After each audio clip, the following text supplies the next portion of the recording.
que tu prépares nos cœurs. Nous te prions, Seigneur, que nos cœurs soient semblables à de la terre fertile, laquelle, ô Père, ta parole, qui est la bonne sémence, sera plantée, et que cette parole germe, ô Père, et qu'elle porte des fruits dignes à la repentance.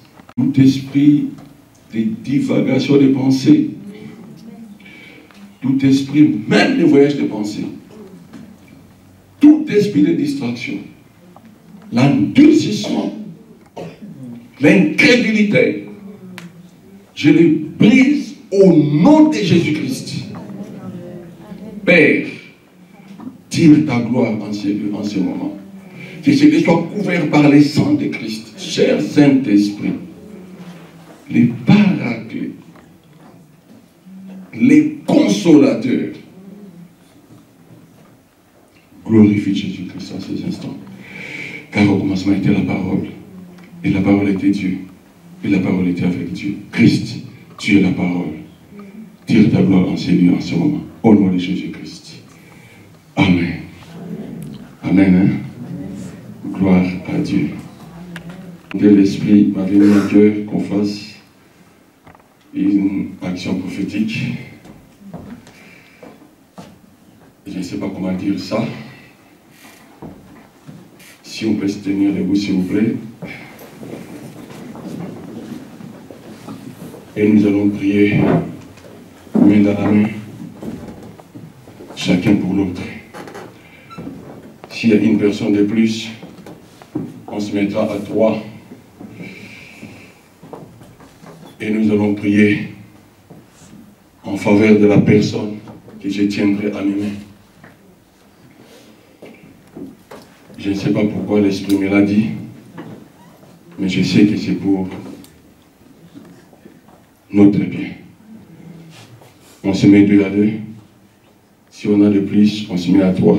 Prions au nom de Jésus-Christ. Prie selon que l'Esprit va vous conduire. Alléluia. Amen. Prenons place, acclamons-les au nom de Jésus-Christ. Acclamons-les, acclamons-les, acclamons-les, acclamons-les, acclamons-les, acclamons-les, acclamons-les.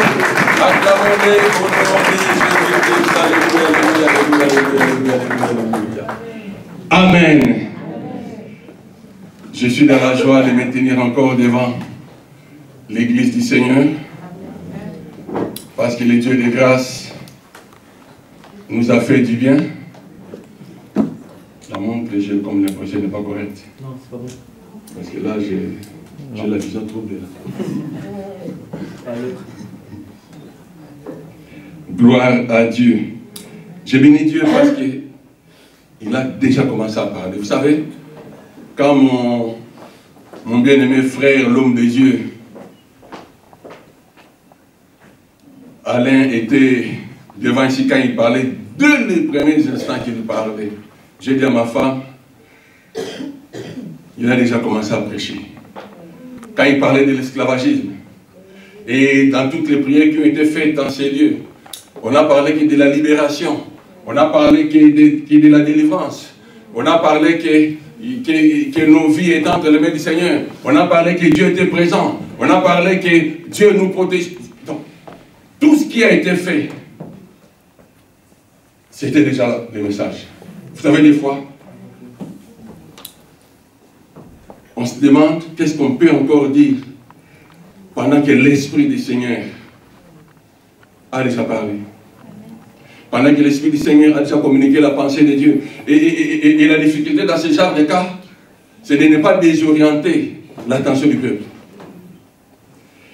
On va lire notre passage des jours que les bien-aimés nous les projettent. C'est dans Nombre 21, 1 à 10. Nombre 21, 1 à 10. C'est un texte que nous connaissons. C'est vrai, il parle bien de la délivrance, de la libération du peuple juif, de la délivrance du peuple de Dieu.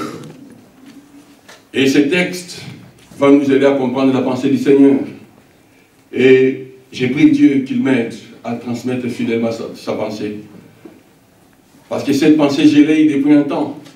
Et le dimanche passé, quand mon frère parlait encore des épreuves, et c'était aussi dans l'esprit de cette recommandation. Alors quand Dieu nous rappelle des choses, c'est qu'il veut mettre un saut. Je prie que mon frère et ma soeur, que tu ne sois pas distrait. Amen. Amen. Nombre 21, 1 à 10. Le roi Arad, cananéen, qui habitait le Midi, après qu'Israël venait par le chemin d'Atarim, il combattit Israël et amena des prisonniers. Alors Israël fit un vœu à l'Éternel et dit, si tu livres ce peuple entre mes mains, je dévouerai ces villes par interdit. L'Éternel entendit la voix d'Israël et livra les Cananéens. On les dévoua par interdit, eux et leurs villes, et l'on nomma ces lieux Horma. Ils partirent de la montagne de Hor par le chemin de la mer Rouge pour contourner le pays d'Édom, les peuples s'impatientant en route. Je répète, les peuples s'impatientant en route. Retenons cette phrase-là. Et parla contre Dieu et contre Moïse. Pourquoi nous avez-vous fait monter hors d'Égypte pour que nous mourions dans ce désert? Car il n'y a point de pain, il n'y a point d'eau, et notre âme est dégoûtée de cette misérable nourriture. Alors l'Éternel envoya contre les peuples des serpents brûlants. Ils mordirent les peuples et il mourit beaucoup de gens en Israël. Le peuple vint à Moïse et dit, nous avons péché, car nous avons parlé contre l'Éternel et contre toi. Prie l'Éternel afin qu'il éloigne de nous ces serpents. Moïse pria pour les peuples. L'Éternel dit à Moïse, fais-toi un serpent brûlant et place-les sur une perche. Quiconque aura été mordu et le regardera conservera la vie. Le verset 10. Le verset 10, si possible. Les enfants d'Israël partirent et ils campèrent à Oboth. Amen. Parole du Seigneur. Nous bénissons Dieu pour sa parole. Et le thème de notre brève exhortation, c'est Christ élevé.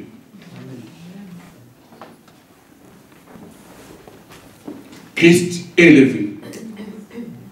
Oui, si on doit être religieux, heureusement que nous ne le sommes pas, on dirait qu'on est un peu en contradiction avec l'engouement du moment. Parce que toute la communauté internationale parle de la Noël.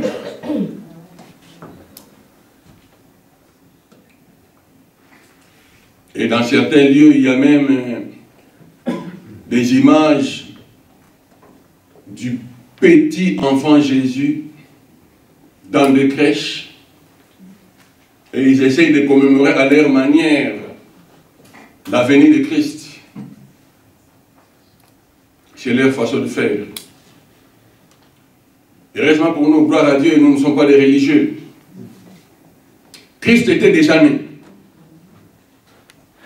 Puisqu'il était déjà né, il avait déjà accompli sa mission. Et puisqu'il avait déjà accompli sa mission, qui était celle de nous sauver, la Bible dit qu'il est monté au ciel. comme l'homme de Dieu, mon frère Alain le disait tantôt, nous attendons son retour. Donc Christ n'est plus un bébé. Christ n'est plus à la croix. Christ ne souffre plus. Parce qu'il a déjà souffert une fois pour toutes. Il ne naîtra plus. Il était déjà né. Amen, amen, amen. Ça, c'est la religion. C'est la consolation morale.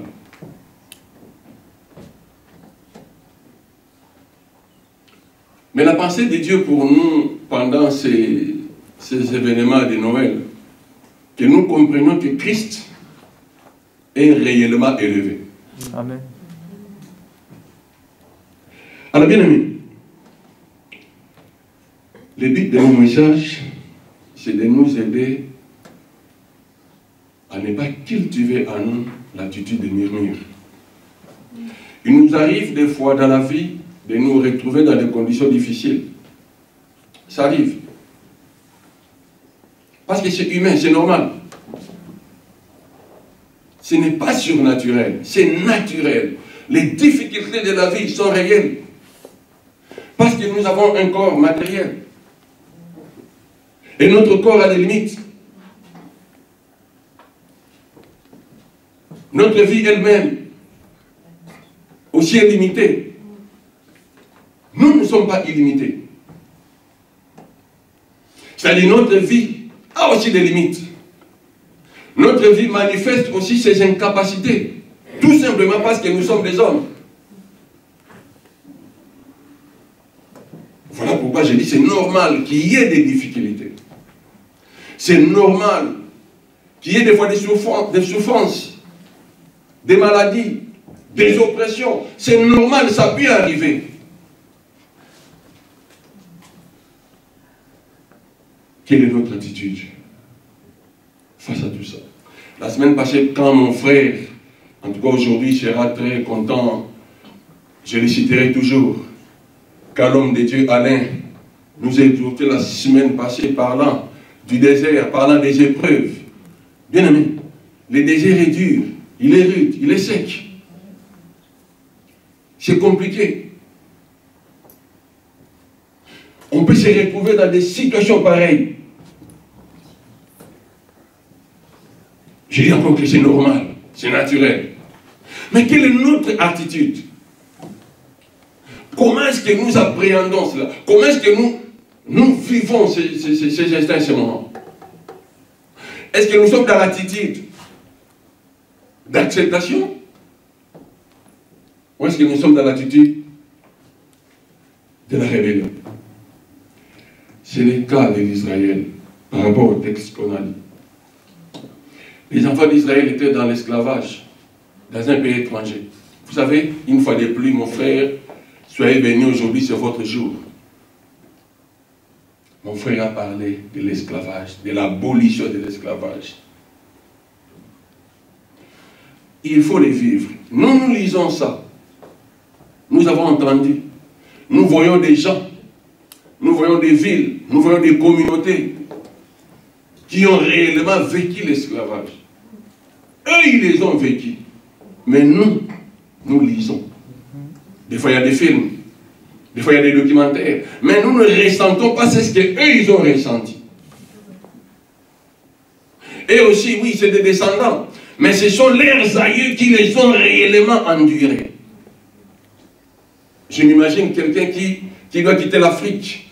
Vous savez, en Afrique, quand il fait hiver, quand il fait froid, c'est 19 degrés. Vous imaginez? 19 degrés, les gens sont comme mon frère avec des pulls, ils tremblotent. Des fois, quand ça baisse, c'est 12 degrés. Et vous prenez cette personne-là et vous l'amenez en Amérique. Ou quand il fait froid, c'est moins 40. Amen. Amen. Il y a des gens qui ont vécu ça. C'est-à-dire, Israël se retrouve dans un pays étranger. Esclave. Et vous savez qu'un esclave n'a pas de droits. Un esclave n'a pas de syndicat. Un esclave ne réclame rien. Parce que vous êtes à la solde de votre maître. C'est-à-dire vous accomplissez les désirs et la volonté de votre maître. Vous faites ce que votre maître vous demande de faire. Et Israël se retrouve dans ces pays-là. Étranger, en Égypte. La Bible nous dit que Israël était soumis à des rudes travaux. Des travaux durs. Là encore, on ne peut pas parler de la pénibilité du travail. Vous savez, ici en France, on est vraiment syndicaliste. Pénibilité du travail. On réclame. Mais eux ne pouvaient rien réclamer. Dans leurs travaux durs et pénibles, ils ne devaient qu'accomplir la volonté de leur maître.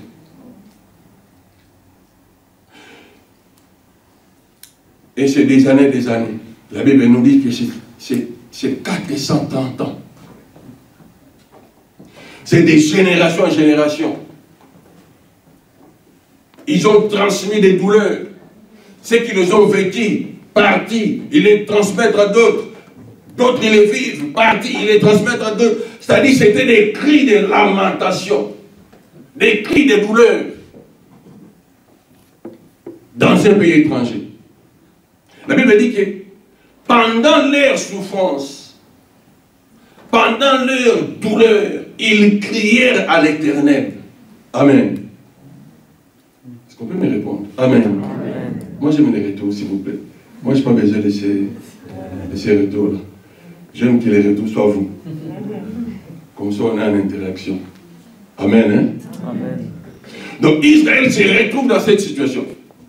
La Bible dit qu'ils crièrent à l'Éternel. Et leur cri est parvenu dans les temples de l'Éternel Dieu. Pourquoi? Parce qu'ils étaient le peuple de Dieu. Oui, ils sont partis parce qu'il y avait la famine sur la terre. Ils sont partis à la recherche de gagne-pain. Mais des années durant, ils se retrouvent un jour esclaves, sans droit. Eux qui étaient venus comme des bienfaiteurs à l'époque, avec Joseph qui pouvait faire le bien à l'Égypte et au monde entier. Mais par la suite, ils deviennent la risée du monde. Durs travaux. Ils ont crié à l'Éternel. La Bible dit que l'Éternel envoya son ange pour les délivrer.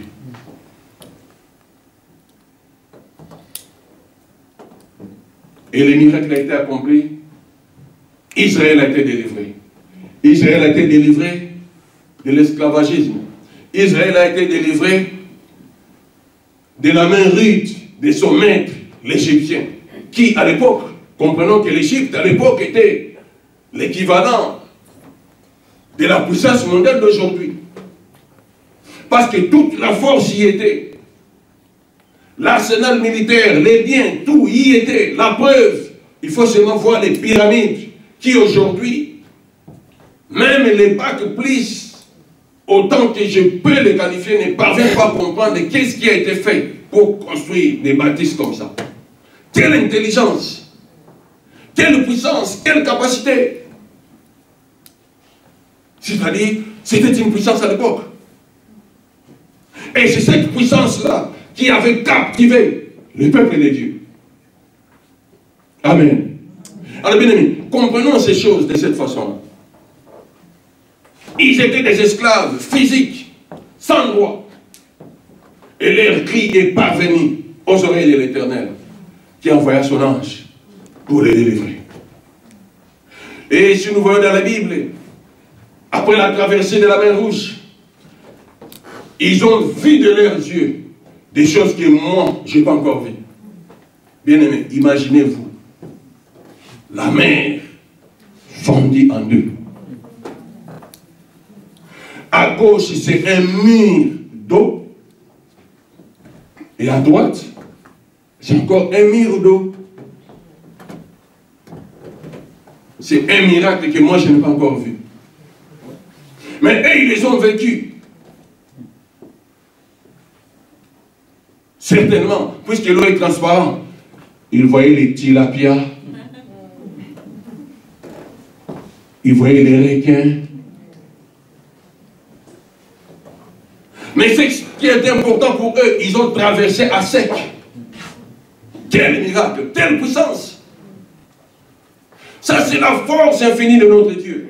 Amen. Soyez bénis, frère. C'est à main levée et à bras étendus que l'Éternel Dieu a accompli ces choses. C'était pour Dieu la façon de dire à son peuple que c'est moi le Tout-Puissant. Je suis pour vous. Et arrivé de l'autre côté, si on lit la Bible, Myriam, la chante, la prophétesse, et toute l'Israël a scandé des cris de joie, des chants de victoire, parce qu'ils ont vu de leurs yeux, puisque Pharaon et sa suite les pourchassaient. Les pourchassaient pourquoi? Pour les faire retourner dans l'esclavage. Et le Seigneur Dieu les a balayés. Ils ont été engloutis par l'eau. Et depuis ces jours-là, on ne parle plus d'eux. Et les abîmes les ont avalés. Pharaon et tous ces hommes d'élite ont été emportés, effacés. Et c'est ce qui avait fait la louange des enfants d'Israël. Ils étaient contents parce qu'ils ont vu les miracles qu'ils n'avaient jamais vus. Ils ont expérimenté la puissance infinie de notre Dieu. Et ils ont chanté. Parce que ces jours-là, ils étaient délivrés. Vous savez, quand Dieu prépare un projet pour nous, il accomplit selon lui. Donc Dieu ne nous bénit pas selon nous. Dieu nous bénit selon lui. C'est-à-dire pour Israël, c'était comme ça. Il devait voir ça des visu. Pour qu'Israël comprenne que l'Éternel Dieu, le Dieu Tout-Puissant, était de leur côté. Malheureusement, sur la route, la Bible dit, et le peuple s'impatienta sur la route. C'est la phrase que j'avais demandé qu'on retienne. L'impatience. Le peuple s'impatienta sur la route. Écoutez, vous qui êtes esclaves, sans droit, chicotte, fouet, il y avait une quote-part journalière à faire. Il y avait des tâches rudes, dures, pénibles. Vous n'accomplissez pas, vous ne rentrez pas à la maison. Chicotte, fouet derrière vous. Et le Dieu de gloire vous délivre. Il vous amène vers votre terre, la terre promise.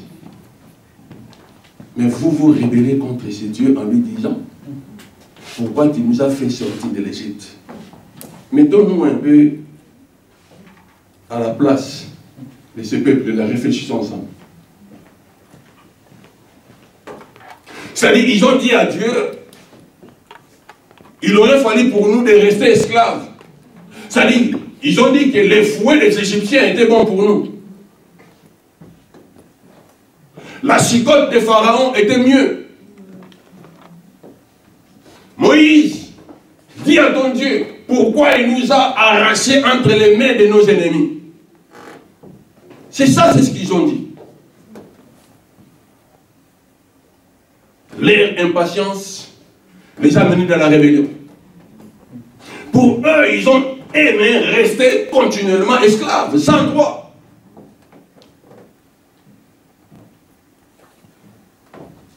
Alors qu'il y avait quelque temps, ils étaient en train de pleurer. Imaginez-vous toutes les injustices qui leur étaient faites. C'est-à-dire une femme qui devait accoucher, on regarde. Un fils, une fille, on laisse en vie. Imaginez-vous ces injustices-là. Une femme avec sa grossesse, et la grossesse à terme, et son enfant doit mourir. Vous imaginez ça? Quelle atrocité!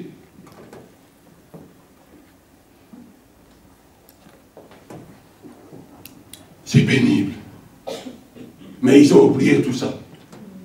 Ils s'élèvent contre l'Éternel. Ils s'élèvent contre son serviteur. Pourquoi? Pourquoi? Tu nous as fait partie de l'Égypte. Moi, je suis sincère. À la place, vous aurez des coups. C'est une insulte. Et c'est la situation qui était la leur à ce moment-là. Tout simplement parce que l'impatience leur caractérisait. Alors bien aimé, on doit comprendre que les peuples, dans son incapacité de comprendre et de saisir les plans de Dieu pour sa vie, ils se sont compromis. C'est pourquoi la Bible dit, la colère de l'Éternel s'est appesantie sur eux. Le Seigneur leur envoya des serpents brûlants. Un serpent, quand il vous mord, il y a le venin. Et le venin, quand il entre au corps, il vous empoisonne. C'est pourquoi la Bible dit qu'il y a eu beaucoup de morts. Et tellement que le peuple mourait.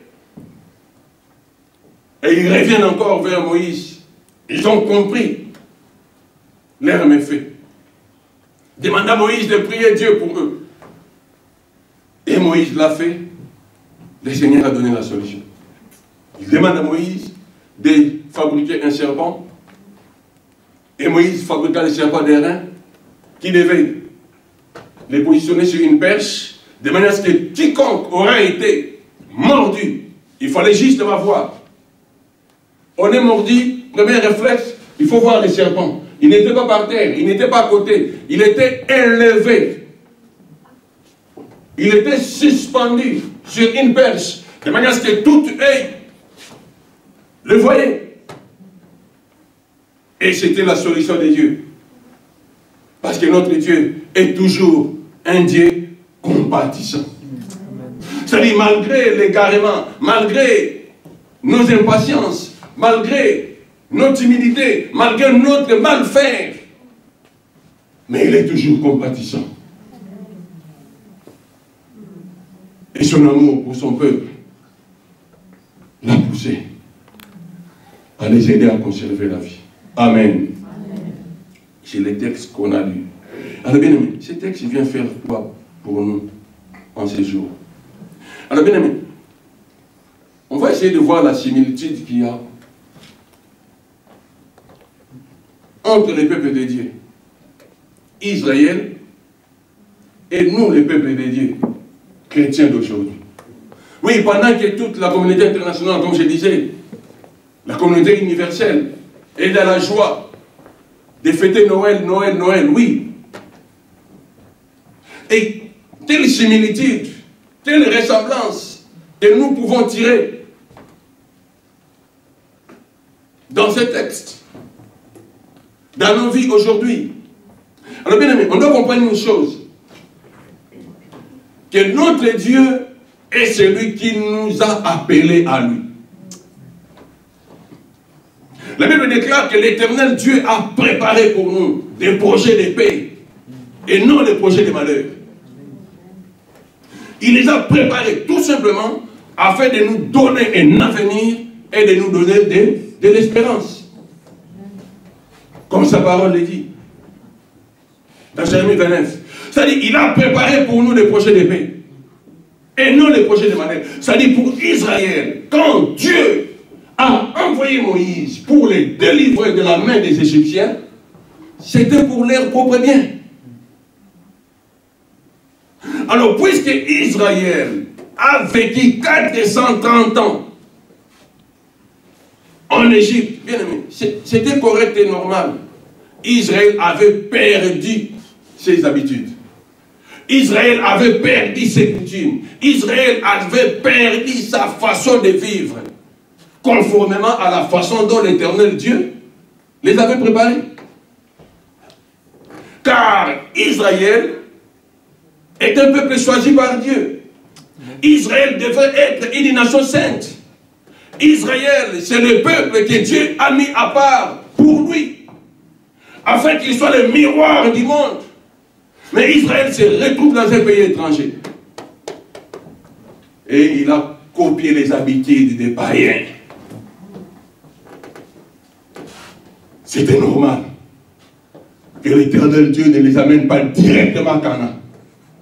Il devait les passer par le désert.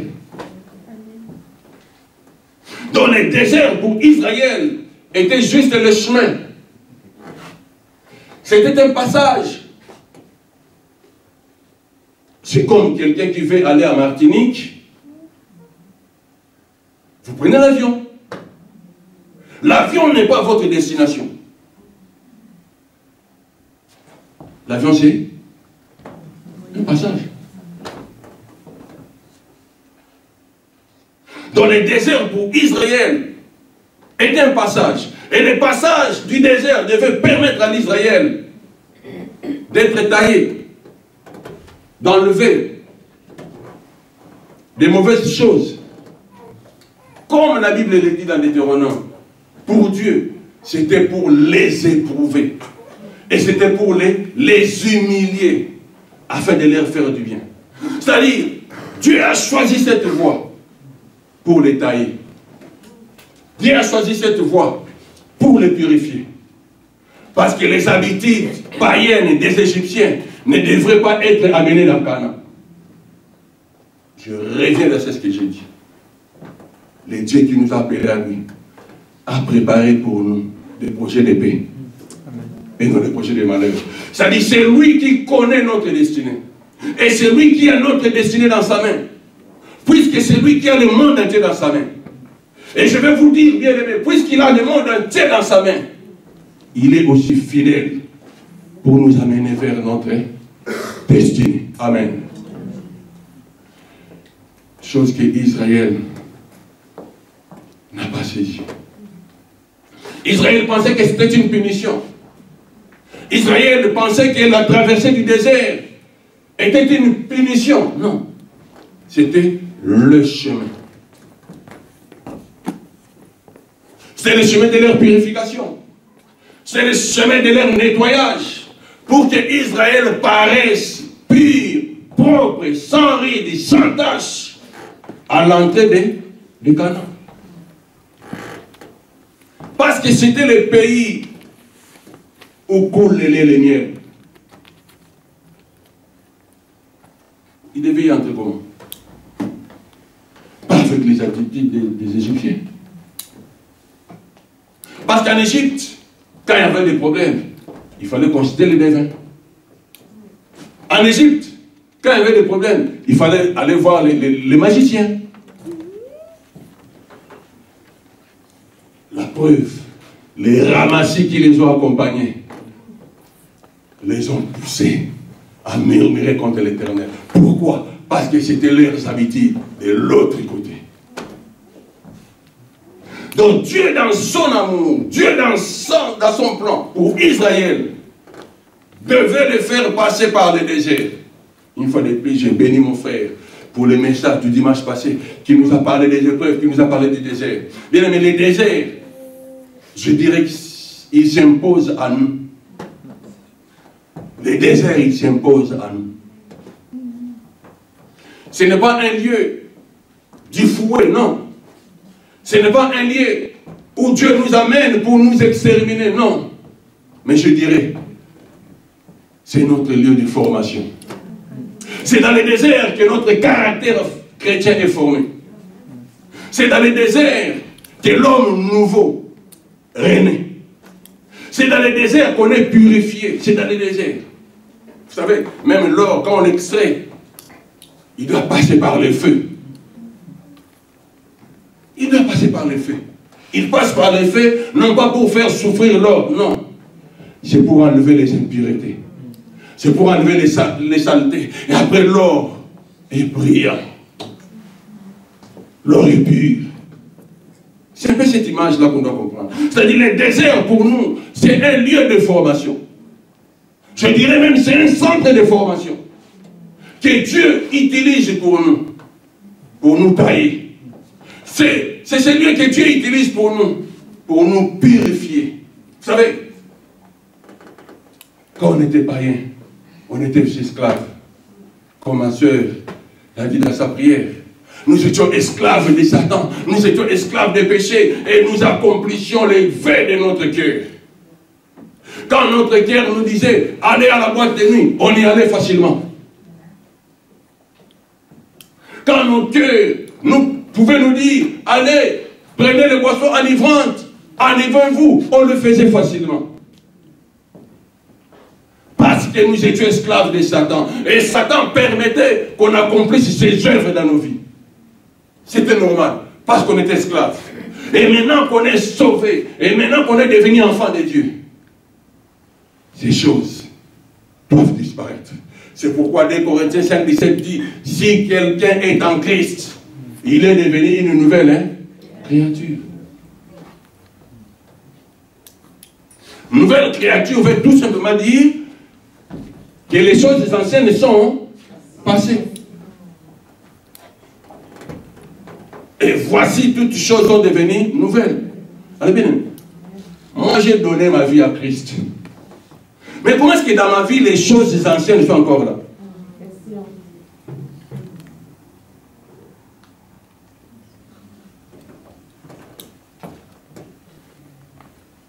Amen. Hein? Israël, délivré de l'Égypte, il se retrouve de l'autre côté. Murmure. Le murmure, au fait, c'était la vie de l'Égypte. La rébellion, en fait, était la vie dans l'Égypte. Les impatiences, c'était la vie dans l'Égypte. Mais Israël est appelé à aller à Canaan, la terre promise, les lieux où coule le lait et le miel. Il devait aller pour le servir. Il devait aller pour adorer Dieu. Il devait aller pour honorer les dieux tout-puissants. Ce n'était pas pour murmurer. C'est pourquoi Dieu a permis ces désirs. Pour les épurer. Pour enlever la saleté en eux. Pour que les habitudes des Égyptiens leur quittent. Eh bien, mais je vais nous dire que notre désert dépend aussi de notre acceptation. Ça, c'est dur encore. Notre désert dépend de notre acceptation. Est-ce que j'accepte les chemins que l'Éternel Dieu Tout-Puissant m'amène? Ou est-ce que je vais aller sur mon propre chemin? Il y a des gens qui ont reçu Christ aujourd'hui et demain toute la vie financière a basculé. Moi je les ai vus. Ils se posent des questions, mais quand j'étais païen, j'avais tout facilement. Oui, c'est normal. Parce que vous étiez peut-être comme Matthieu à l'époque. Matthieu. Vous étiez peut-être comme Zachée à l'époque. Parce que Matthieu, lui, percepteur d'impôts, est-ce qu'il était correct avant d'avoir reçu Christ? Non. Comme tout percepteur d'impôts de son nom.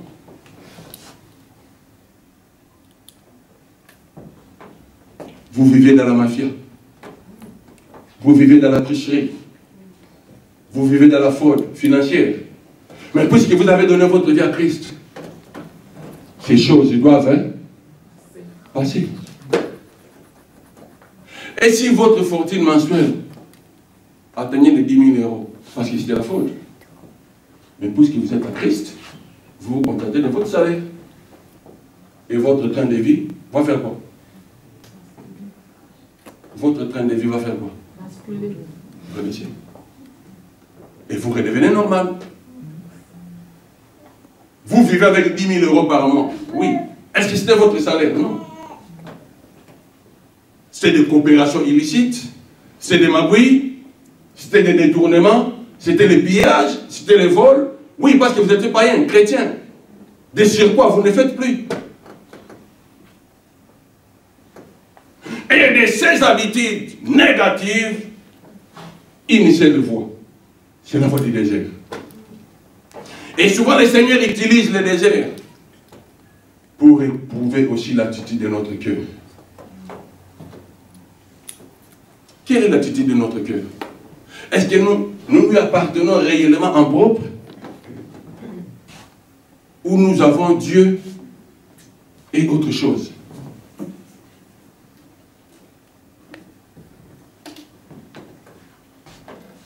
J'ai Dieu, mais j'ai encore les gris-gris.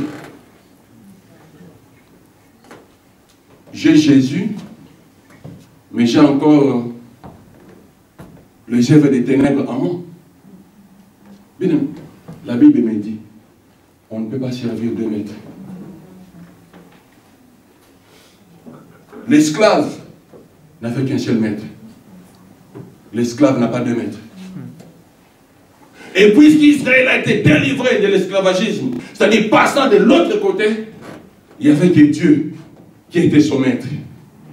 Mais Israël, en plus de Dieu, a rajouté encore les pensées, les habitudes païennes, le murmure, la rébellion, la révolte, les plaintes. Pourquoi? Pourquoi? Pourquoi? Pourquoi? Et Moïse, ne sachant pas peut-être fédérer ou encore diriger le peuple, il a aussi été condamné. Et le Seigneur a juré, vous non plus, vous n'entrerez pas dans mon repos. Tout simplement parce que le murmure du peuple était si grand, si nombreux. Et un jour, sur la route, ils avaient besoin de l'eau. Et le Seigneur, Moïse va vers l'Éternel, lui dit, et Dieu lui dit, va sur ce rocher, parle, et il jaillira de l'eau en abondance. Tellement Moïse était sous pression. Moïse a fait le contraire. Il a pris sa verge. Il a tapé combien de fois? Le lecteur de la Bible. Pour que l'eau coule du rocher, qu'est-ce que Moïse a fait? Au lieu de parler au rocher, qu'est-ce que Moïse a fait? Il a pris sa verge. Il est allé taper sur le rocher. Et deux. Est-ce que Dieu lui avait demandé de taper? Non. Les miracles de Dieu étaient, il devait parler. Lui qui devait parler, il n'a pas parlé. Tellement la pression était grande. Je me suis mis dans son état. Il se disait peut-être, je vais taper les rochers abondamment, puisque l'eau sort en abondance. Est-ce que Dieu avait dit ça? Non. On a vu les eaux de Massa et Meriba, les eaux de la contestation. Parce que les chemins du désert étaient rudes, étaient secs. Le peuple ne pouvait pas supporter. Et Moïse a payé de sa vie. Il n'est pas entré dans la terre promise. Lui, qui, un prophète, a accepté d'affronter Pharaon. Lui qui, le prophète de l'Éternel, a accepté d'amener le peuple de l'Égypte vers la terre promise. Mais à cause de l'impatience du peuple, Moïse n'est pas non plus entré. Imaginez vous-même pour Aaron. Le peuple arrive sur la route. Moïse est monté. Il est allé depuis. Nous ne savons pas ce qui lui est arrivé. Le peuple mire la pression. Ils ont mis la pression sur Aaron. Qu'est-ce qu'Aaron a fait? Veau d'or. Aaron a fabriqué un veau d'or. Parce que la pression était grande. C'est-à-dire, je donne ces images pour que nous comprenions l'attitude du peuple face à ce conducteur. Pour que nous comprenions l'attitude du peuple face à l'Éternel Dieu. Tout simplement parce qu'ils ont refusé le désert. Or, le désert était le chemin. Le désert était la voie. Or, les chemins du désert étaient bénéfiques pour eux. Pour qu'ils soient taillés. Pour qu'ils soient instruits. Et de tous les miracles qui s'opéraient devaient être inscrits dans leur mémoire. Parce que vous savez, en fait, notre foi est aussi soutenue par nos souvenirs. C'est-à-dire les choses que nous avons vues, la main de Dieu, la droite triomphante de l'Éternel que nous avons expérimentée, peut aussi encourager notre foi. Amen. C'est-à-dire pour le peuple, la traversée de la mer Rouge, c'était un événement spectaculaire. La mer Rouge fondit en deux. Et ce miracle devait captiver l'attention du peuple. Même ici, je n'ai pas de pain aujourd'hui. Mais c'est Dieu-là, tout-puissant, qui a fondu l'eau en deux, est capable de me nourrir. Mais Israël n'a pas persévéré dans la voie du Seigneur. Bien aimé, la similitude pour nous, elle est là. Moi qui ai donné ma vie à Christ, quand Dieu me fait passer par les épreuves, quelle est mon attitude? J'aimerais que cette exhortation soit brève. Quelle est mon attitude? Quand j'ai des difficultés financières, qu'est-ce que je fais? Quand une maladie me terrasse, quelle est mon attitude? Est-ce que je suis dans l'acceptation ou je suis dans la rébellion? Israël a fait 40 ans. Ce n'était pas la volonté de Dieu. Les 40 années étaient en réalité les résultats de leur murmure. Donc plus ils murmuraient, ils tournaient à vous. Et pourtant, si nous regardons sur la carte de l'Égypte, en Israël, oui, actuellement même, les images, les informations nous aident à voir la cartographie. Nous voyons déporter la bande de Gaza et on évacue les victimes vers où? Vers l'Égypte. C'est-à-dire que ce n'est pas compliqué. C'est-à-dire en une semaine bouclée, on arrive.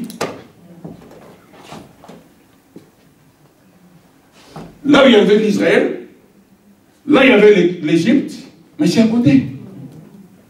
Déjà, l'obstacle c'était la mer Rouge. Vous l'avez traversé à sec.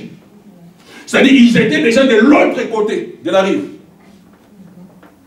Et la marche devait être facilitée. Mais comment expliquez-vous 40 années? Un lecteur de la Bible disait, des fois il tournait sur place, mais il n'en avait pas conscience. C'est-à-dire aujourd'hui, c'est comme si aujourd'hui on est à Mont-Sang, puisque les jours, c'était la colonne de quoi? Des nuées. Et la nuit, c'était la colonne de quoi? De feu. C'est-à-dire c'était comme l'air GPS, c'était comme l'air boussole. Il les conduisait.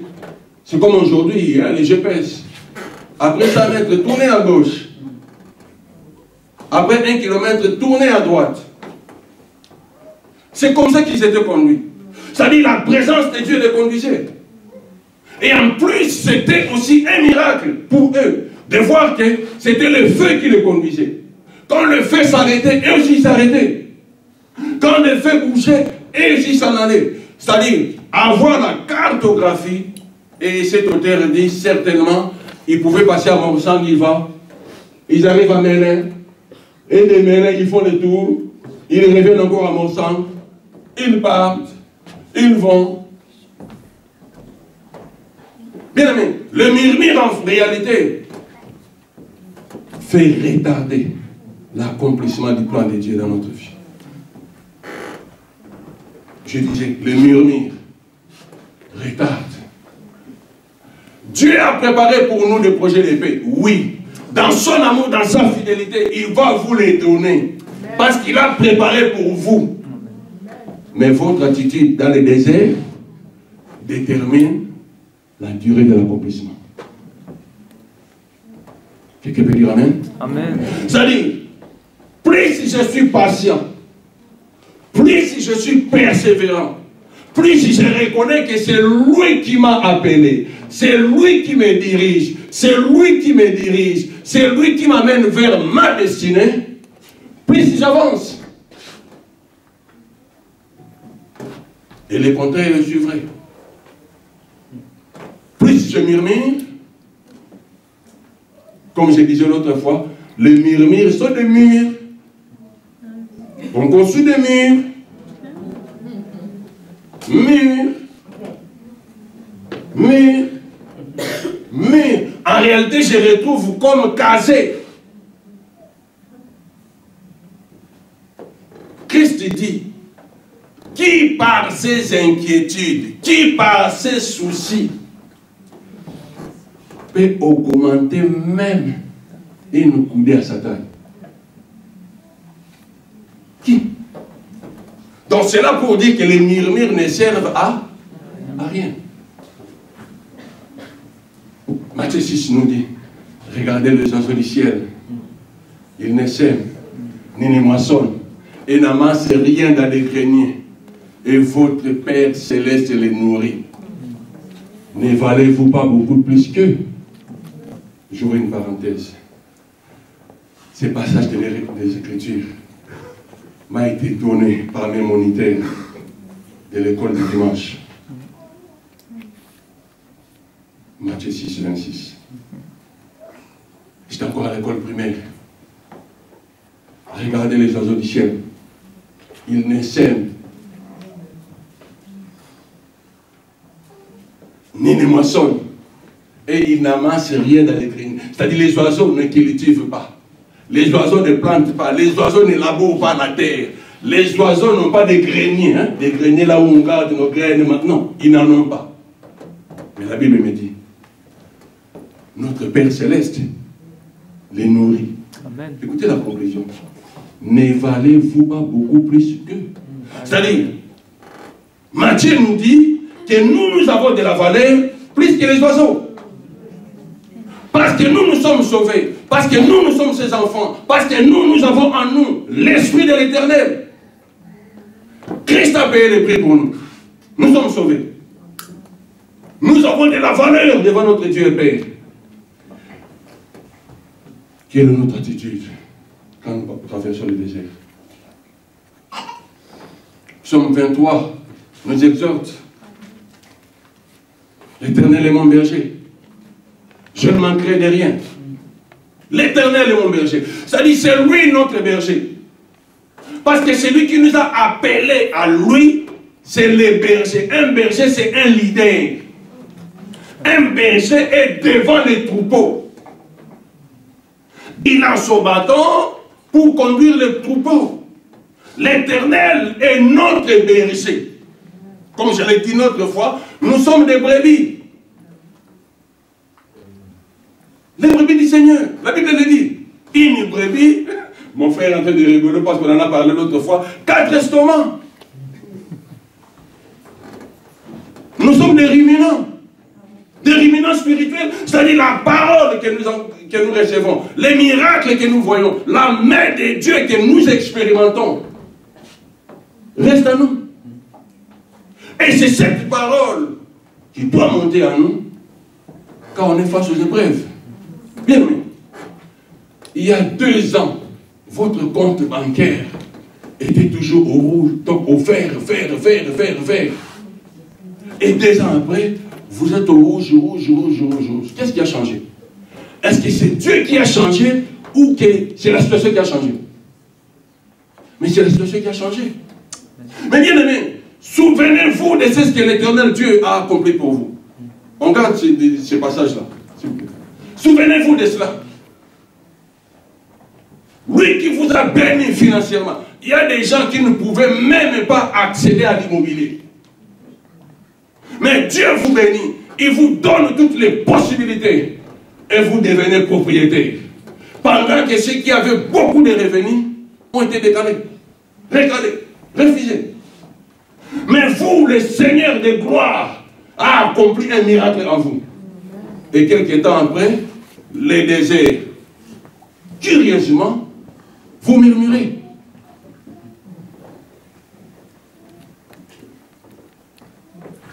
Mettons-nous à la place de notre Dieu. Comprenons cette insulte. Permettez-moi de le qualifier comme ça. Parce qu'Israël a dit, pourquoi nous, vous, il est dit en plus, pourquoi vous nous avez fait monter de l'Égypte jusqu'ici?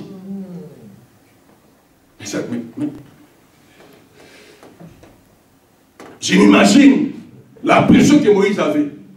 Pourquoi les matins, à midi, les soirs, surtout les femmes? Ça, je m'imagine.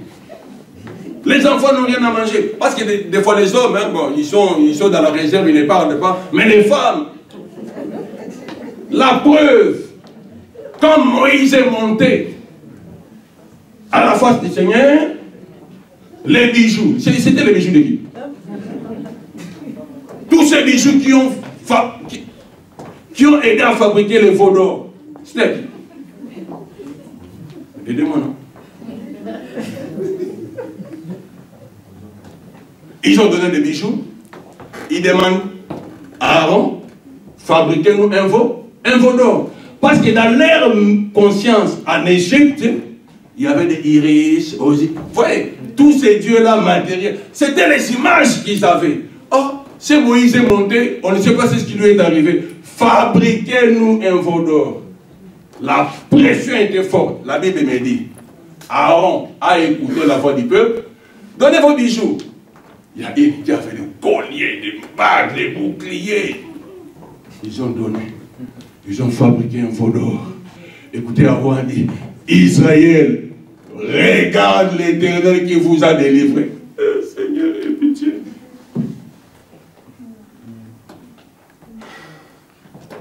Notre Dieu est encore compatissant. Si c'était moi, j'ouvre la terre, je vous engloutis tous. Heureusement que Dieu n'est pas un homme.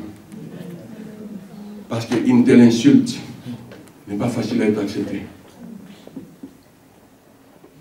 Quelle est mon attitude face au désert? Oui, c'est vrai, le désert est sec, comme le frère l'a dit. Le désert est ride, oui. Il n'y a pas à manger, il n'y a pas à boire, oui. Parce que le désert est un passage. C'est-à-dire, ce n'est pas un lieu, stand-by, non. On ne reste pas assis dans le désert. On traverse les passages que je nous demandais. L'Éternel est mon berger, je ne manquerai de rien. La suite. Il me fait reposer dans les verts pâtirages. Il me dirige près des eaux paisibles. Il restaure mon âme. Il me conduit dans les sentiers de la justice à cause de son nom. C'est le verset 4 qui va vraiment nous intéresser.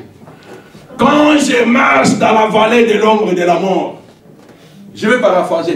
Quand je marche dans les déserts, quand je traverse les déserts, quand je vis dans les difficultés, quand je vis dans les oppositions, quand j'ai la maladie déclarée incurable, quand j'ai des oppressions, quand j'ai des douleurs, quand j'ai des problèmes, je ne crains aucun mal, car tu es avec moi. C'est ce qui a manqué à la mémoire du peuple. La similitude entre nous et eux, c'est que nous pouvons comprendre ces choses. Et ils ont refusé de les comprendre. C'est pourquoi le Seigneur a décidé dans sa colère, vous n'entrerez pas dans mon repos.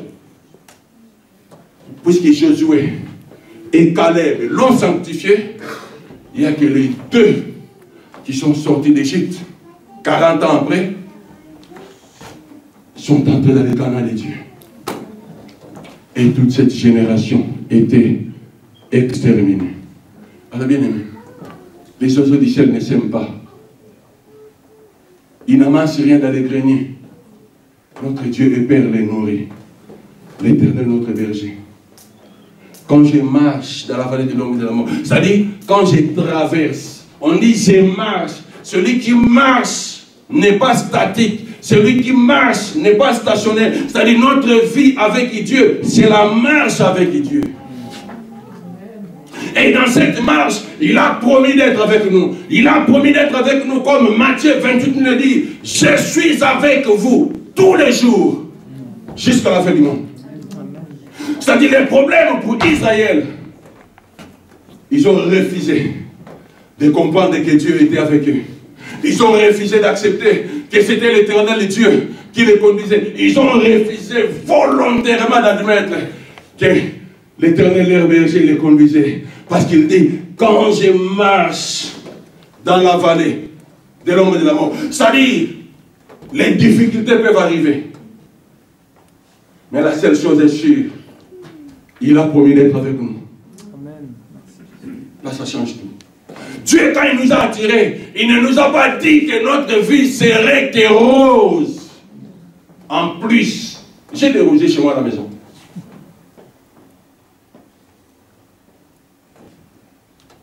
La fleur rose a aussi des épines. Malgré tout que la fleur rose est joviale, mais il y a aussi des épines. Ça pique. Ça fait mal. C'est-à-dire qu'il y a aussi des problèmes. Il a promis d'être avec nous. Il a promis de nous amener vers notre destinée.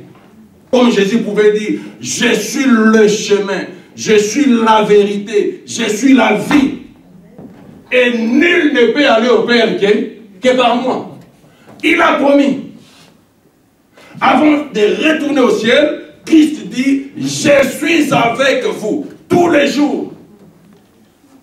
Jusqu'à la fin du temps. Quelle est mon attitude face au désert de la vie? Est-ce que j'accepte le désert et je dis merci Seigneur, tu permets que 2 ans après, j'avais un compte bancaire positif et 2 ans plus tard, je ne suis qu'à découvert. Est-ce que je suis prêt à dire merci Seigneur pour ça? Merci. Est-ce que je suis prêt à accepter que puisque le Seigneur me conduit dans les verts pâtirages sur le chemin, parce qu'il a quoi? Il a les bâtons, il a quoi? Il a la houlette. Quand une brebis veut se garer, que fait le berger? Que fait le berger? Ah ouais. Si c'est aujourd'hui, on va dire maltraitance animale. On va faire des procès. Il a pris son bâton, il a tapé la chèvre, il a tapé la brebis. La brebis veut s'égarer. Les bergers sont bâtons. L'Éternel est mon berger. Puisqu'il est mon berger, je ne manquerai de rien. C'est-à-dire même dans les déserts, la preuve, Israël avait à manger. La manne tombait chaque jour. Les cailles tombaient tous les jours. La Bible me dit, on devait les recueillir le matin, manger, et le soir, on ne gardait pas. C'est-à-dire, malgré les déserts, malgré les insuffisances, malgré les manques, l'Éternel Dieu s'est présenté toujours comme un Dieu qui pourvoyait. Il s'est présenté devant eux, comme Jéhovah, Jireh. Yahweh Jireh. C'était lui qui pourvoyait à leurs besoins. La Bible dit qu'ils ont mangé la manne que leurs pères n'ont pas connue. Ils avaient à manger. Et Deutéronome nous le dit. Pendant 40 ans, leurs vêtements n'étaient pas usés. Leurs sandales aux pieds n'étaient pas non plus usés. Bien aimé, imaginez un peu. 40 ans de marche, moi à peine 40 minutes, j'ai déjà la sueur. Eux, ils en avaient plus. Et la sueur, généralement, on dégage l'acide. L'acide sur l'habit, ça fait quoi? Ça ternit l'habit. L'habit va s'user facilement. Mais pendant 40 ans, Israël, son vêtement n'était pas usé. Bien aimé, n'est-ce pas un miracle? Amen. Nos belles chaussures, sandales, bottes, bottines, après un certain temps, ça s'use, hein? Mais eux, pendant 40 ans, c'était intact. N'est-ce pas un miracle? C'est-à-dire, malgré les déserts, l'Éternel est mon berger. Les versets 4 du psaume 23 qu'on a lu. Quand je marche dans la vallée de l'ombre de la mort, quand je marche dans la vallée de l'ombre de la mort, quand je traverse la vallée de l'ombre de la mort, je n'ai craint aucun mal. Car tu es avec moi. Bien-aimé, développons cette attitude qu'il est réellement avec nous. Réellement, il est avec nous. Celui qui a promis d'être avec nous est fidèle. Il est fidèle. Dans son amour, dans sa fidélité, il a accompli ce qu'il a décidé de faire pour nous. Souvenez-vous, il a préparé pour nous des projets de paix et non des projets de malheur. C'est-à-dire, dans ces projets, il a préparé un avenir pour nous. L'avenir qu'il a préparé pour nous, cet avenir est merveilleux. L'avenir qu'il a préparé pour nous, cet avenir c'est un avenir de bonheur. Il nous mène vers son chemin. Pas notre chemin à nous. C'est son chemin. Plus j'accepte, plus j'avance. Moins j'accepte, je recule. Je recule. Et je recule. Je recule. C'est ainsi que tous les peuples sont sortis de l'Égypte. Plus de 600 000 hommes. Imaginez-vous. Plus de 600 000 hommes. Tous. Exterminés. Bien aimé, je vais conclure mon message. Le murmure, c'est l'insulte devant notre Dieu. Quand nous murmurons dans la vie, nous insultons l'Éternel Dieu. Je sais que ça fait mal, mais c'est ça la vérité. C'est comme si on disait, Seigneur, tu es incapable de nous venir en aide. Seigneur, tu es incapable de nous guérir de notre maladie. C'est comme si on disait comme ça. Seigneur, tu es incapable de résoudre notre problème. C'est comme si on disait ça comme ça. Mais alors que dans les difficultés de la vie, je dois comprendre que le Seigneur est avec nous. Puisqu'il est avec nous, il nous conduit. Pourquoi il va nous conduire? Parce qu'il est le Dieu qui nous a délivrés. Colossiens 1, 13 le dit, 13, 14. Il nous a délivrés de la puissance des ténèbres et nous a transportés dans le royaume de son Fils bien-aimé, en qui nous avons la rédemption et le pardon du péché. Comme Israël a été délivré de l'esclavagisme physique, nous aussi, nous avons été délivrés de l'esclavagisme spirituel, de notre vaine manière de vivre. Christ nous a délivrés. Puisqu'il nous a délivrés, il ne nous a pas lâchés dans le désert. Il ne nous a pas abandonnés dans le désert. Mais il nous a transportés dans le royaume de son Fils bien-aimé. Donc je dois comprendre que ma vie passée est passée. Et ma vie actuelle ne m'appartient pas. Parce que dans le passé, je pouvais accomplir le vœu de mon maître Satan.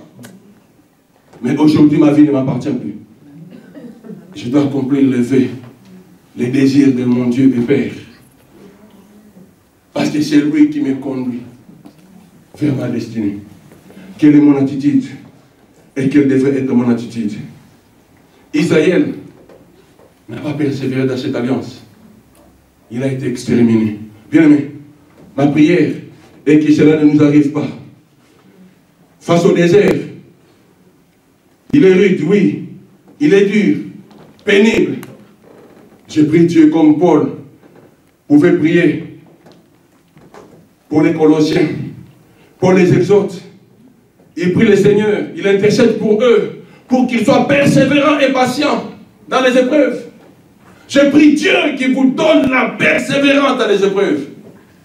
Je prie Dieu qui vous donne de la patience dans les épreuves. Parce que lui qui nous a appelés, lui qui nous a attirés à lui, est fidèle. Il a promis d'être avec nous. Il a promis d'être avec nous. C'est ça la méthode de notre Dieu. Il nous a sauvés et il nous fait passer par le désert. Sauvé, désert. Désert pour la terre promise. Je suis sauvé, oui. J'ai la vie de Dieu. Maintenant, la vie de Dieu doit croître. Je dois atteindre la stature parfaite de Christ. Je dois refléter l'image de Christ. Le Seigneur me fait passer par les déserts. Je dirais que le désert est incontournable.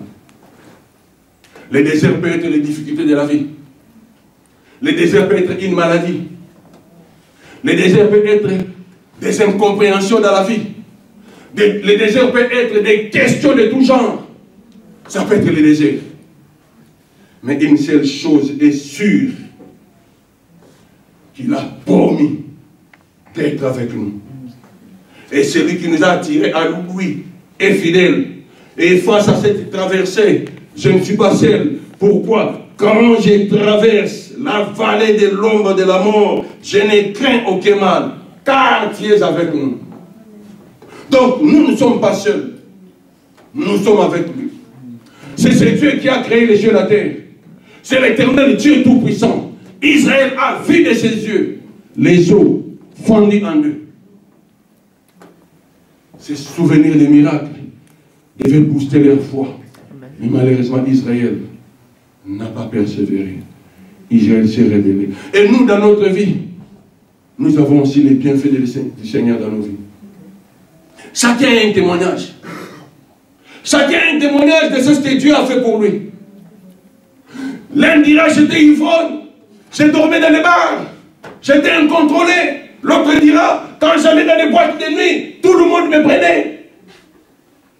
L'autre dira, j'ai même des enfants dont je ne connais pas le père. Parce que dans la boîte de nuit, tout le monde me prenait.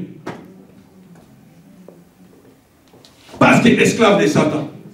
Mais aujourd'hui, délivré, enfant de Dieu, notre Dieu nous conduit vers notre destinée. Tout ça, c'est des témoignages. Et notre vie a été réglée. Hier, on avait une vie déréglée. On vivait dans la débauche, on vivait dans les péchés. Aujourd'hui, nous avons été délivrés de la puissance des ténèbres. Et nous sommes libres face au péché. Hier, on ne pouvait pas dire non. Mais aujourd'hui, on peut dire non. Parce que nous sommes libres, comme mon frère l'a dit. C'est pour la liberté que Christ nous a affranchis. Donc, puisque nous sommes délivrés de la puissance des ténèbres, et la puissance du mal ne peut rien sur nous. Ainsi, notre volonté compte. J'ai vu des gens qui pouvaient aller en boîte de nuit parce que les désirs les poussaient. Mais quand ils ont donné leur vie à Christ, c'est le dégoût total. Il y a d'autres qui les regrettent. J'ai écouté un homme qui disait, je regrette tous les temps passés. J'ai passé ma vie dans les ténèbres. J'ai passé ma vie dans les choses du monde. Je regrette tous ces temps passés. Un papa disait, je me rappelle encore, il nous disait, vous avez la grâce d'avoir connu Christ dans votre jeunesse. Et nous avons gaspillé toute notre jeunesse. Et un de mon frères lui dira, il n'y a pas de retard. Dieu vous a appelé dans la vieillesse. Allez-y. Ce papa regrettait sa jeunesse. Les témoignages de la vie. Face au désert de la vie, nous avons un témoignage. Les bienfaits du Seigneur. Les bienfaits du Seigneur. C'est ce que Dieu fait pour nous. Alors, la solution de Dieu, c'était quoi? Moïse devait élever les serpents d'air. De manière que quiconque était mordu, en les regardant, on conservait la vie. Quelle est la similitude de cette situation par rapport à nous? Nous qui vivons aujourd'hui, peut-être dans les déserts, nous qui avons aujourd'hui aussi certainement des situations compliquées, difficiles, les enfants malades, les incompréhensions, les mésententes, on ne comprend rien, la vie dure, on ne maîtrise rien. Quelle peut être mon attitude? Jean 3, 14, 15.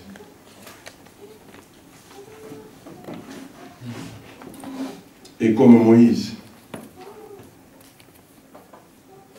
éleva les serpents dans le désert, il faut de même que les fils de l'homme soient élevés.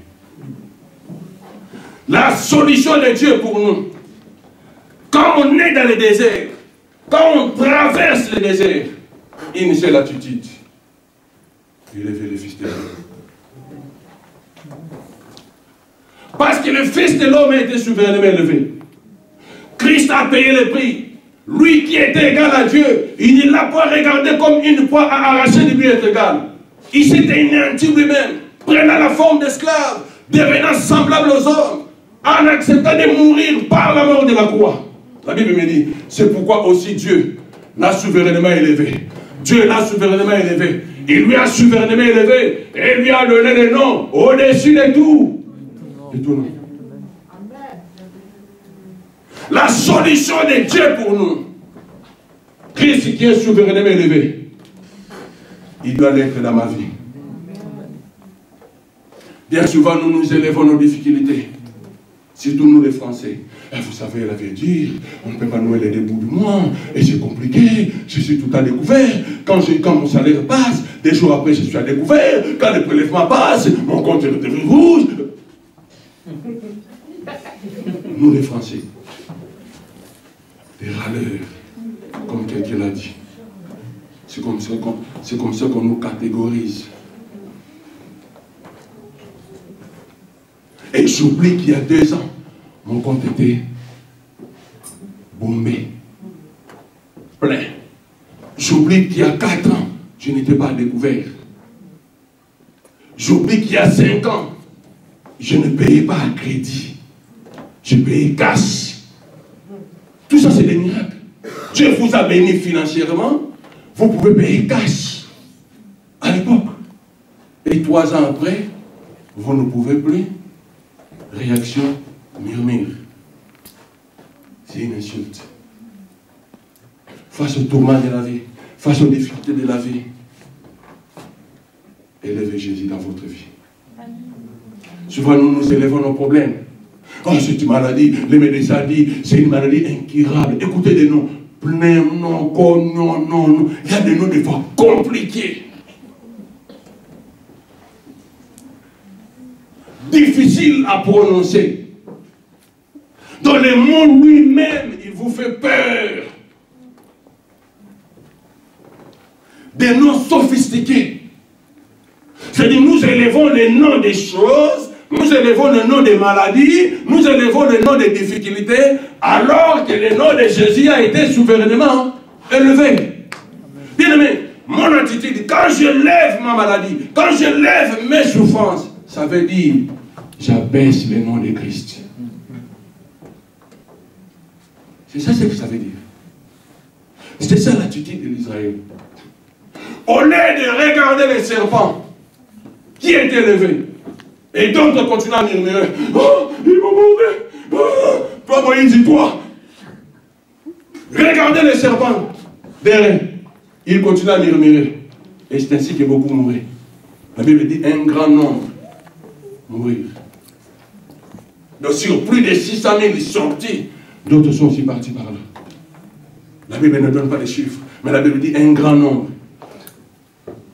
Face aux difficultés de la vie, face aux tourments de la vie, quelle est mon attitude? C'est d'élever Jésus. Je vais l'élever parce qu'il est le roi des rois. Je vais l'élever parce qu'il est le Seigneur des seigneurs. Je vais l'élever parce qu'il a le monde entier dans sa main. Il me dit, ce que mon Père m'a donné sont dans ma main. Personne ne les ravira de ma main. Personne ne les ravira de la main de mon Père. Car mon Père qui me les a donnés est plus grand que tous. Amen, amen, amen. Sois béni. Nous sommes dans sa main. C'est lui qui nous a appelés à lui est fidèle. Il est responsable. Je veux, mon frère, tenir l'enfant de Oudi. Il le tient bien dans ses bras. L'enfant ne peut pas tomber. Il est en sécurité. Donc l'enfant dort tranquille. Il ne sait même pas qu'il peut tomber à gauche. Non. Il est entre les mains d'Alain. Alain le protège. Il dort tranquillement. C'est cette attitude-là. C'est pourquoi Christ pouvait dire, laissez venir à moi des petits enfants. Vous savez pourquoi? Parce que eux, dans leur pensée, ils sont tranquilles. Papa est là, Mon papa, c'est le plus fort. Papa, achète-moi l'avion. Papa, achète-moi le char de combat. Papa, achète-moi la tour Eiffel. Papa, c'est cette attitude-là. Il sait que son père est riche. Il sait que son père est intelligent. Il sait que son père est capable de tout. D'autres disent même que mon père est plus fort que tout le monde. C'est cette attitude-là qu'ont les enfants. C'est pourquoi Christ pouvait réprimer les disciples. Laissez venir à moi des petits enfants. Nous sommes ses enfants. C'est cette attitude qu'on doit garder. Face aux tourments de la vie, face aux difficultés de la vie. Je suis l'enfant de mon Dieu et Père. Il me dit, regardez les oiseaux du ciel. Ils ne sèment ni ne moissonnent et n'amassent rien dans les greniers. Et mon Père céleste les nourrit. Ne valez-vous pas beaucoup plus que j'ai de la valeur. Quelle est la valeur de Dieu à moi? Je suis devenu enfant de Dieu. Quelle est la valeur de Dieu à moi? Je suis devenu l'habitation de Dieu. L'Esprit de Dieu est en moi. Mon nom est inscrit dans le livre de vie. Car je suis sauvé. Pourquoi le murmure dans le désert? Pourquoi la révolte, la rébellion? Il a promis d'être avec nous. Christ est souverainement élevé. Et nous devons l'élever. Jean 8, 28 me le confirme aussi. Jésus dit, quand vous aurez élevé le Fils de l'homme, alors vous connaîtrez ce que je suis. Jésus leur dit donc, quand vous aurez élevé le Fils de l'homme, alors vous connaîtrez ce que je suis. J'ai conclu mon message. Christ se présente comme un garant. Il dit, quand vous aurez élevé le Fils de l'homme dans votre maladie, vous connaîtrez ce que je suis. C'est comme un défi que Christ lance à nos problèmes. C'est comme un défi que Christ lance à notre désert. C'est comme un défi que Christ lance à nos maladies. Il me dit, quand tu auras élevé le Fils de l'homme dans ta maladie, tu connaîtras ce qu'il est. Est-ce que je suis prêt à élever le Fils de l'homme dans ma souffrance? Est-ce que je suis prêt à élever le nom de Jésus au-dessus de ce qui m'accable? Est-ce que je suis prêt à élever le nom de Jésus au-dessus de mes tourments? Est-ce que je suis prêt? Il me dit, quand vous aurez élevé le Fils de l'homme, vous connaîtrez ce que je suis. C'est inconditionnel. C'est-à-dire, il y a des gens qui ne le feront pas. Mais pour savoir qui il est, c'est-à-dire pour avoir la main de Dieu, c'est ma responsabilité d'élever le Fils de l'homme. Puisque Moïse a élevé le serpent de rein, ceux qui refusaient de regarder le serpent de rein mourraient. La grâce est là pour nous. Il faut que je l'accepte. Si je n'accepte pas la grâce, elle passe. Quelle est mon attitude? Acceptation ou c'est le refus? Je dois élever le Fils de l'homme dans ma maladie. Je dois élever le Fils de l'homme dans ma souffrance. Je dois élever le Fils de l'homme dans mes dizaines. Je dois élever le Fils de l'homme. Pourquoi? Parce que c'est lui qui a été souverainement élevé. Amen. Amen. Gloire à Dieu. Amen. Si on peut se tenir debout et on va prier.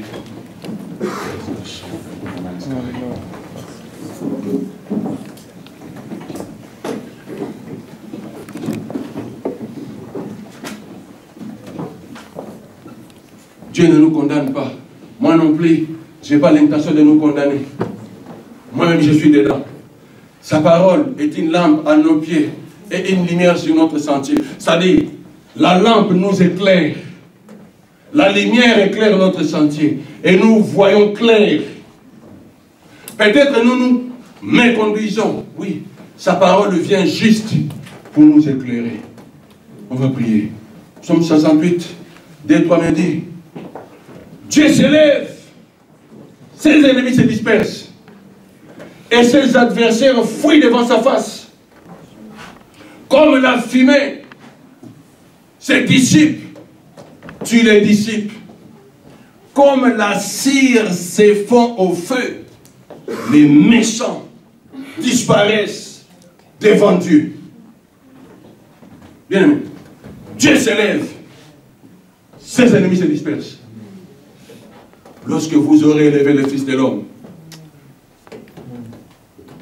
c'est ainsi que vous connaîtrez ce qu'il est.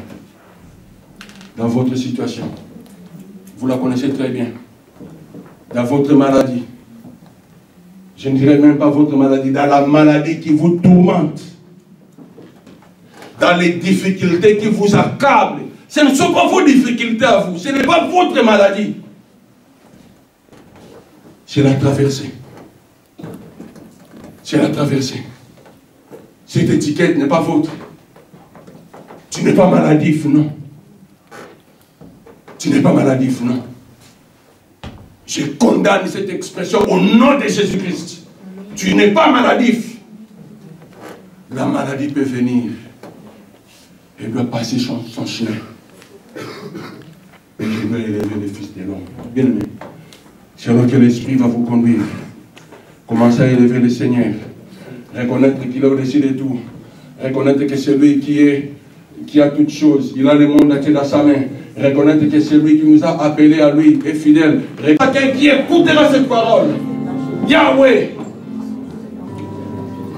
dans leur maladie, ils crièrent à l'Éternel. Et l'Éternel, Dieu les guérit. Je te prie, ô Christ, par tes meurtrissures, que ce peuple malade soit guéri au nom de Jésus. Alléluia. Je t'élève, Jésus, au-dessus de toute maladie. Je t'élève, Jésus, au-dessus de tout nous en ces lieux. Tout ce qui peut apparaître comme nom, problème, obstacle, difficulté majeure ou mineure. Je t'élève, Jésus.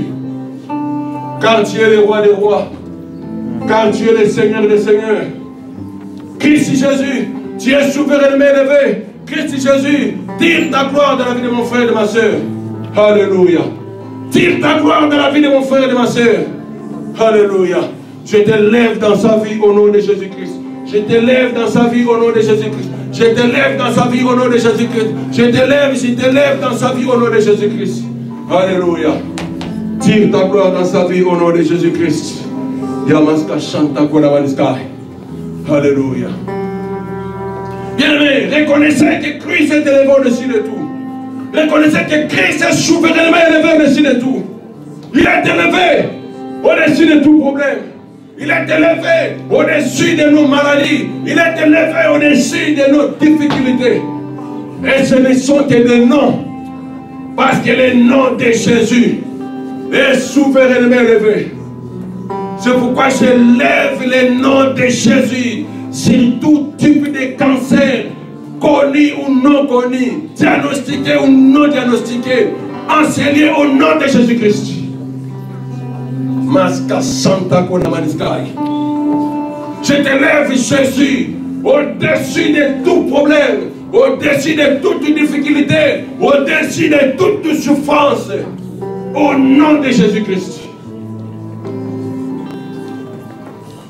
Tu es la solution du monde. C'est par tes meurtrissures que ce peuple a été guéri. Recevez la guérison divine. Recevez la guérison divine. Recevez la paix de Dieu. Recevez la miséricorde divine. Au nom de Jésus-Christ. Que toute la gloire te revienne. Au nom de Jésus-Christ. Alléluia. Père, merci pour ta parole. Merci pour ta présence. Nous nous abandonnons à toi, Seigneur.